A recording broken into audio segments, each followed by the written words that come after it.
Bienvenue. Pour vous abonner, cliquez sur s'abonner et activez la cloche. Et si vous avez aimé, un pouce bleu.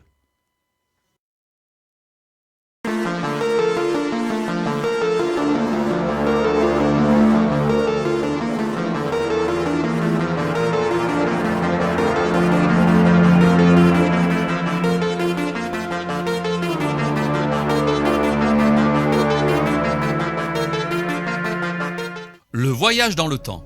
Durant le XXe et XXIe siècle, les scientifiques, les auteurs de romans ainsi que les cinéastes n'ont cessé de nous parler de voyage dans le temps. Que disent les scientifiques sur la faisabilité de voyage dans le temps ?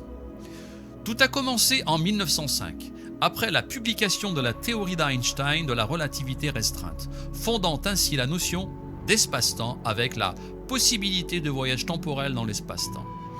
Dès lors, l'espace n'est plus à 3 dimensions, mais à 4 dimensions. La 4e dimension est désormais le temps. Et puisque le temps est une dimension, alors, dans une certaine logique, des entités peuvent se déplacer à travers le temps.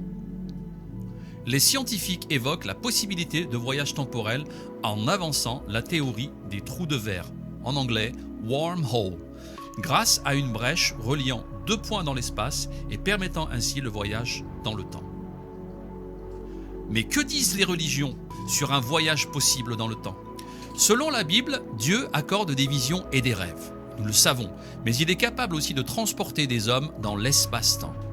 Dans le Nouveau Testament, Jésus a annoncé ceci : « Car il n'est rien de caché qui ne doive être découvert, rien de secret qui ne doive être connu et mis au jour. » Selon Ézéchiel, la 6e année, le 5e jour du 6e mois, alors que j'étais assis dans ma maison et que les anciens de Juda étaient assis devant moi, la main du Seigneur, de l'Éternel, est tombée sur moi.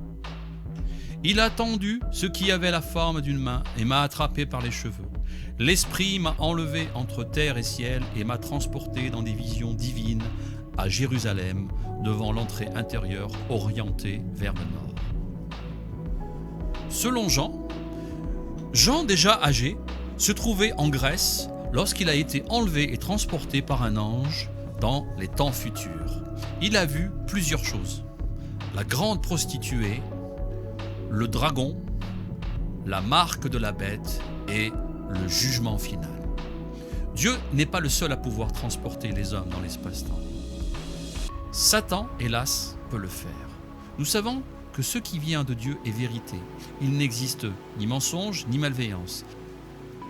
Il est capable d'offrir des visions et transporter des gens dans le passé comme dans le futur, lui aussi, car n'oublions pas, Satan était auparavant un ange de Dieu et les anges se déplacent tels des atomes dans l'espace sans contrainte de temporalité. Selon l'islam, un autre exemple se trouve dans le Hadith, narration prophétique, à propos de Yusha ibn Nun, Josué, conquérant Jérusalem. Il a atteint cette ville au moment de la prière d'Asr, l'après-midi. Alors il a dit au soleil : « Ô soleil, tu es lié par le commandement d'Allah et moi aussi. Ô Allah, empêche le soleil de descendre pour un temps. » Le soleil a été arrêté jusqu'à ce qu'Allah le rende victorieux. Hadith raconté par Bukhari et Muslim. L'histoire la plus détaillée est celle de la sourate El-Kahf, qui parle des 5 ou 7 copains qui, avec leurs chiens, se sont endormis dans une grotte pendant 309 ans sans grandir d'un jour. Le deuxième voyage vers le futur est celui que Jésus a accompli grâce à Dieu au moment où les Romains ont cru l'avoir crucifié. Dieu le sauva en lui faisant accomplir un saut dans le temps de plusieurs siècles vers le futur. C'est pourquoi le Coran et les hadiths affirment que Jésus n'est pas mort et qu'il reviendra dans le futur. Beaucoup de gens, et même de musulmans, ne comprenaient pas comment cela pouvait être possible et que Jésus n'était pas mort et qu'il revient dans le futur. C'est tout simplement un voyage dans le temps, mais vers le futur. Le Coran parle aussi d'un prophète juif nommé Uzair, que les Juifs ont pris pendant un moment comme étant le Fils de Dieu. Sourate 2, verset 259. Ou comme celui qui passait par un village désert et dévasté, comment Allah va-t-il redonner la vie à celui-ci après sa mort, dit-il. Allah donc le fit mourir et le garda ainsi pendant 100 ans. Puis il le ressuscita en disant : Combien de temps as-tu demeuré ici ? Je suis resté un jour, dit l'autre, ou une partie d'une journée ? Non, dit Allah, tu es resté 100 ans. Regarde donc ta nourriture et ta boisson. Rien ne s'est gâté. Mais regarde ton âne, et pour faire de toi un signe pour les gens. Et regarde ses ossements, comment nous les assemblons et les revêtons de chair.